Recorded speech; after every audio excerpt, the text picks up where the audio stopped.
국가정보원 특수활동비 뇌물사건 재판은 이제 곧 시작됩니다. 박 전 대통령은 이 사건 재판 변호인으로 유영하 변호사를 선임했습니다. 박근혜 대통령의 변호를 맡은 유영하 변호사입니다. 공정한 수사와 재판을 받을 권리는 대통령에도 당연히 존중되어야 합니다. 예, 박근혜 전 대통령이요, 호위무사로 불리는 유영하 변호사를 다시 불러들였습니다. 여러분 잘 아시다시피 박 전 대통령은 지난해 10월에 구속기간 연장에 반발하면서 사선 변호인단 다 사퇴시켰죠. 이후에 국선 변호인단이 꾸려졌지만 단 한 번도 접견조차 해주지 않았습니다. 사실상 재판을 보이콧해온 거죠.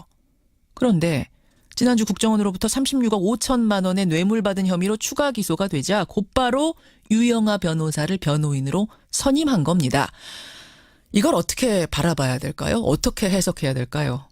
정의당 노회찬 원내대표 오늘 첫 순서로 만납니다. 노 원내대표님 안녕하세요. 네, 안녕하십니까. 그러니까 이미 국정농단 혐의 22가지로 기소돼서 재판을 받고 있는 거잖아요. 네, 그렇습니다. 예, 근데 국정원으로부터 특활비 받았다는 혐의는 이번에 따로 기소가 된 거예요. 예, 그렇습니다. 별건이죠. 별건으로. 근데 그동안 국정농단 사건의 재판은 일절 거부해오던 박 전 대통령이 왜 이 국정원 특활비 사건에 대해선 적극적인 방어로 돌아선 걸까? 이거 어떻게 보세요? 네, 국정농단 사건에 대해서는 일체 혐의를 부인하고 정치 보복에 불과하다. 예, 자신은 정치적 희생양이다라고 얘기를 했고요. 그렇죠. 국정농단 사건에도 뇌물죄가 적용됐습니다. 예, 그러나 이 뇌물죄는 더 구체적으로 제3자 뇌물죄로서 자신이 그 돈을 직접 받지는 않았다. 하고는 최순실이 치고 내가 뒤집어 쓰고 있다. 이렇게 그 변명을 해왔거든요. 돈의 종착지는 내가 아니라 최순실이다. 이걸 네, 계속 그랬었죠. 강조했잖아요. 근데 이번 건 같은 경우에는 본인이 직접 받겠다고 얘기를 했고 본인이 직접 받았고 본인을 위해서 사용한 것이 거의 확인되어 오고 있기 때문에 예, 정치적 희생양이라고 이제까지 변호해 왔는데 불구하고 국정농단에서는 정치적 희생양이다 얘기했는데 이번 사건에서는 사익을 추구한 파렴치범으로 이렇게 되는 거죠. 그렇죠. 예, 그에 따라서 좀 강력히 그 자신을 변호해야 되겠다 아하. 이렇게 생각을 한 것 같습니다. 국정원 특활비는 돈의 종착지가 본인이에요, 박 전 대통령.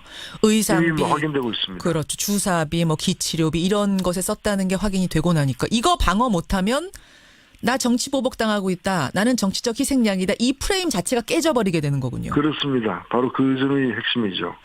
이것을 나는 적극적으로 방어하겠다라는 자세로 유영하 변호사 선임. 그게 이제 한 가지 이유일 테고 또 한 가지는 실질적인 부분인데 특정원 특활비 혐의가 추가로 만약 인정이 된다 그러면 형량도 상당히 무거워진다면서요. 그렇습니다. 이게 특히나 이제 국가 재산을 갖다가 이렇게 쓴 것이기 때문에 훨씬 더 형량이 무거워지고 또 추징까지 되게 돼 있어요. 추징까지. 네, 여기서 이제 뇌물로 받은 금액만큼은 또 추징하게 돼 있는데 그렇게 되면 지금 이제 본인의 그 드러난 신고된 공식 재산은 삼성동 주택을 최근에 매각한 그 재산인데 68억. 예. 그것의 그 절반 이상이 현재 뇌물 그 수수액으로 지금 되어 있기 때문에 상당히 재산상 관계에서도 좀 절박감이 있다고 보여집니다. 그러면은 36억 5천을 다 추징하는 건가요? 예, 그거는 이제 재판부에서 이제 아직까지 그 판결을 하지 않았기 때문에 두고 봐야 되겠습니다만 기본적으로 지금 뇌물로 받은 것이 36억 5천으로 지금 추정되고 있고요. 예. 사용처가 확인된 부분이 있고 그렇지 않은 부분이 있고 있죠, 그렇죠. 확인 과정에 사실이 있습니다. 예. 그리고 쓰고 남은 돈을 갖다가 그게 얼마고 어디다 보관하고 있는지도 지금 확인이 안 되고 있지 않습니까? 그렇죠. 그러나 이 뇌물의 입구, 얼마나 뇌물을 갖다가 받았는지는 확인됐기 때문에 실제 사용처가 이제 일부 불분명하다 하더라도 뇌물로 적용하는 데는 아무 지장이 없습니다. 예, 뇌물이라는 것만 확실히 밝혀지면 추징을 할 수 있다. 지금 몇 가지를 설명해 주셨어요. 정치적 희생양, 정치 보복이라는 프레임을 지키기 위해서라도 적극적으로 방어를 해야 되고 또 한 가지는 형량에 대한 부분, 또 한 가지는 경제적인 부분까지 다 합쳐서 이번에는 막아야겠다. 내가 나서야겠다. 이 생각을 한 것이다. 사용처 얘기가 나왔으니 말입니다만 36억 5천만 원 가운데 16억 5천만 원은 이재만 전 비서관이 맡아서 관리를 해왔던 겁니다. 의상실 운영비, 기치료비, 주사비. 근데 문제는 20억 원이에요. 20억 원 노회찬 의원님. 정호성 네네. 정 비서관이 박 대통령한테 직접 전달했다는 20억인데 직접 전달을 했다는 사람은 있으니까 박 전 대통령 수중으로 들어간 것만은 확실한데 이걸 어디에 썼을까? 이게 현금이라서 이걸 밝혀낼 수 있을까 모르겠어요. 이재만 총무관이 관리한 돈에서 지출됐다고 하는 것에는 얼마 전에 확인됐던 친박 인사들의 총선 출마를 관리하기 위해서 여론조사 비용으로 5억 이런 건 빠져 있거든요. 예. 그래서 그런 까지 다 합치게 되면 금액은 더 늘어날 걸로 보이고요. 그리고 이 부분이야말로 자신을 갖다 변호사를 세워서 변호할 정도라면, 새로 선임해서 변호할 정도라면은, 예. 박근혜 대통령 본인이 직접 나서서 그 돈이 어떻게 해서 받게 되었으며, 어디다 얼마나 썼는지 본인이 떳떳하게 밝혀야죠. 그렇죠. 예, 그래서 그 본인이 밝히지도 않으면서 변호사를 또 새로 선임해가지고 변호하려고 한다는 건 앞뒤가 안 맞는 얘기입니다. 예. 본인이 지금 밝히지 않고 있다는 얘기는 뭐 밝히기에 떳떳하지 않아서 숨길 게 많아서 그런 걸까요? 왜 그런 걸까요? 예, 그야말로 본인이 답해야 될 부분인데, 박근혜 전 대통령 당시에 이 공모범죄에 관련된 몰수 특례법이 개정이 됐어요. 예.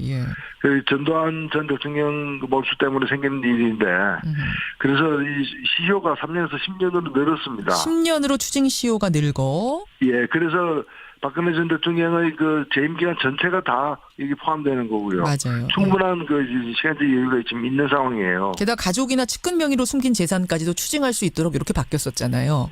네, 그렇습니다. 예. 그래서 정황을 알면서 취득한 재산이라거나 또 그로부터 유래된 파생된 재산까지도 다 추징할 수 있도록 되어 있기 때문에 예. 빠져나가기 힘들 걸로 보여집니다. 빠져나가기 힘들 것으로 유영하 변호사 선임해서 적극 방어에 나선들 빠져나가기 쉽지 않아 보인다. 노회찬 원내대표 생각입니다. 알겠습니다. 박근혜 전 대통령 어쨌든 국정농단 사건에 이어서 이번에 국정원 특활비 뇌물상납 사건 2개의 재판을 각각 받게 된 상황인데요. 이 각각 어떻게 흘러가게 되는 건가요? 일단은 별건입니다.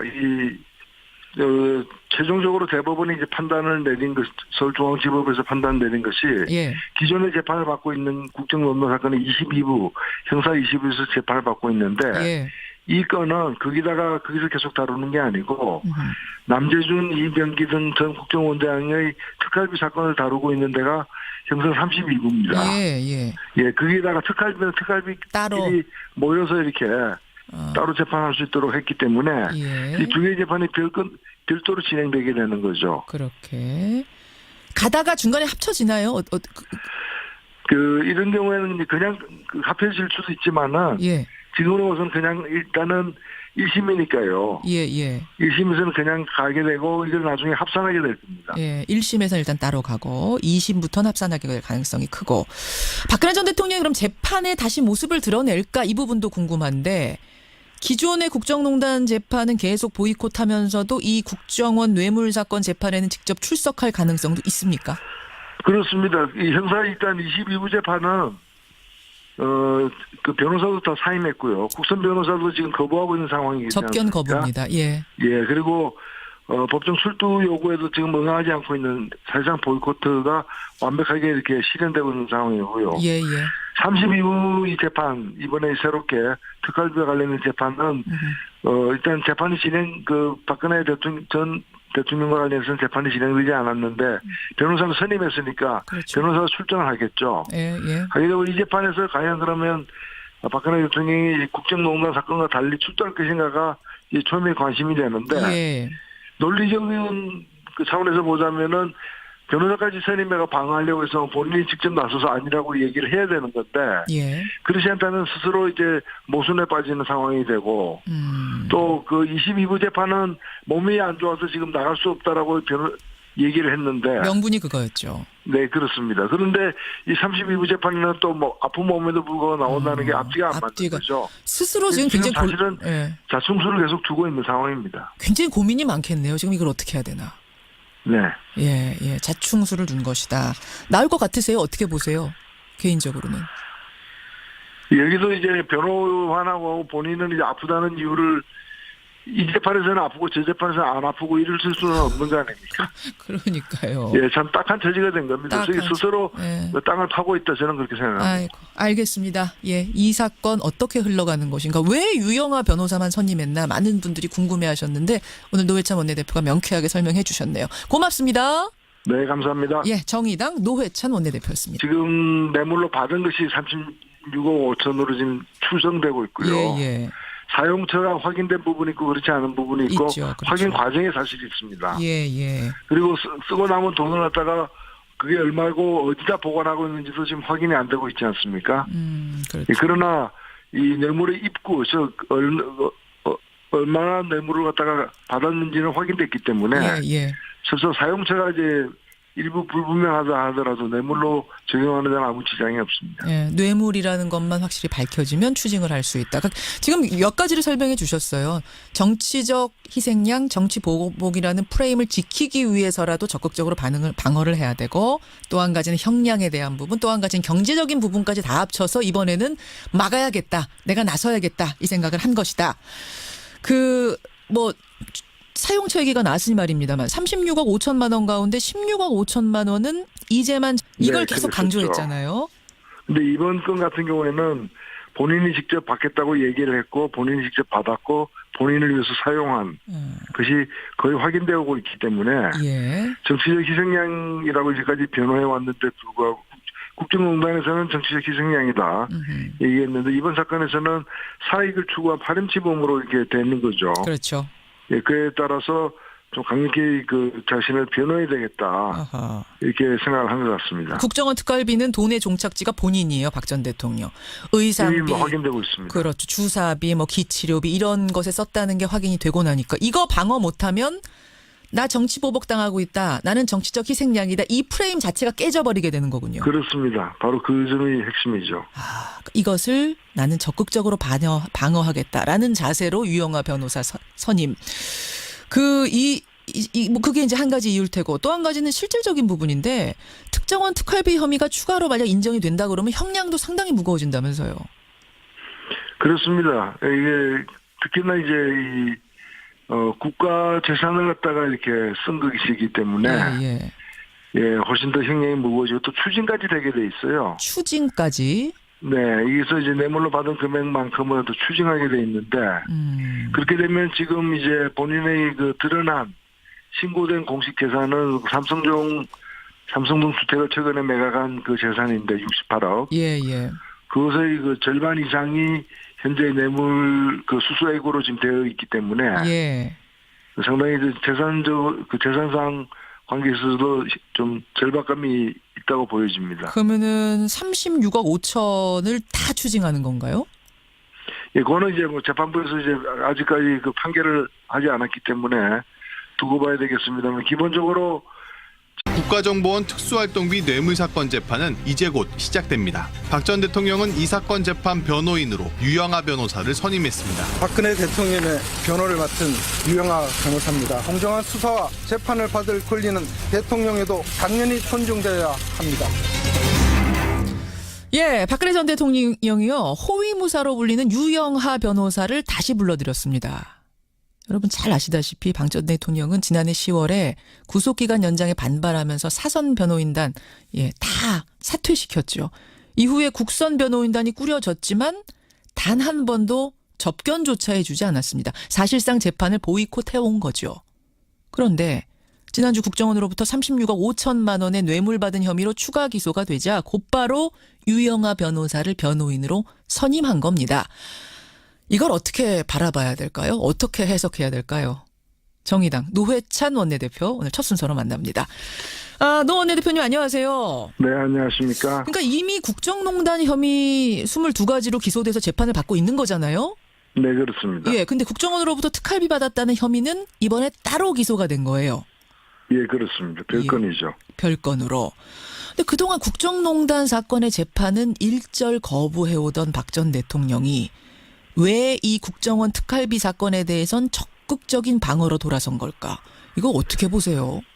네, 국정농단 사건에 대해서는 일체 혐의를 부인하고 정치 보복에 불과하다. 예. 자신은 정치적 희생양이다라고 얘기를 했고요. 그렇죠. 국정농단 사건에도 뇌물죄가 적용됐습니다. 예. 그러나 이 뇌물죄는 뭐 더 구체적으로 제3자 뇌물죄로서 자신이 그 돈을 직접 받지는 않았다. 사고는 최순실이 치고 내가 뒤집어 쓰고 있다. 이렇게 그 변명을 해왔거든요. 돈의 종착지는 내가 아니라 최순실이다.